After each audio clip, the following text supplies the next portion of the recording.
பாரத் சப்ராக்ஷனை இந்த மாதிரி சொல்லி தந்தீங்கன்னா பசங்க மறக்கவே மாட்டாங்க. மறக்காம பேஜ் ஃபாலோ பண்ணிக்கோங்க. இங்க நிறைய மேத் டிப்ஸ் அண்ட் ட்ரிக்ஸ் வந்து நான் சொல்லி தந்துட்டு இருக்கேன். ஃபர்ஸ்ட் வந்து ஒன்ஸ் பிளேஸ் பாருங்க. ஒன்ஸ் பிளேஸ்ல இங்க 7 இருக்கு, இங்க 9 இருக்கு. ஸோ மேல இருக்கிற நம்பர் கம்மியா இருக்கப்ப பக்கத்துல இருக்கிற நம்பர் கிட்ட இருந்து கடன் வாங்கும். ஸோ அப்ப இந்த 8 ஸ்ட்ரைக் அவுட் பண்ணிட்டு 7 எழுதணும். ஸோ இது வந்து 1 பாரோவா கொடுக்கும். ஸோ எப்பவுமே பக்கத்து டிஜிட்டுக்கு அது 1 கொடுக்குது அப்படின்னா என்ன அர்த்தம்? 10 கொடுக்குது அப்படின்னு அர்த்தம். ஸோ இது ஏன்னு கண்டிப்பா சொல்லித்தாங்க.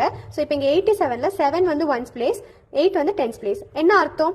இந்த நம்பர்ல 7 ஒன்ஸ் இருக்கு, 8 டென்ஸ் இருக்குன்னு அர்த்தம். அதனாலதான் அந்த 8 டென்ஸ்ல இருந்து 1 கொடுத்தங்காட்டி ஒரு 10 வந்து இங்க வருது. அப்ப 10 + 7 17. அதனாலதான் முன்னாடி 1 போட்டு 17 எழுதுறோம். ஸோ சம்டைம்ஸ் ஸ்ட்ரைக் அவுட் பண்ணி 17 எழுதி தர சொல்லுவாங்க. So that is not necessary according to me. முன்னாடி 1 போட்டா போதும். பட் தே ஷுட் நோ எதனால இங்க 7 17 மாறுது அப்படின்னு சொல்லிட்டு. ஸோ 17 - 9 என்ன? 8. 7 - 5 என்ன? 2.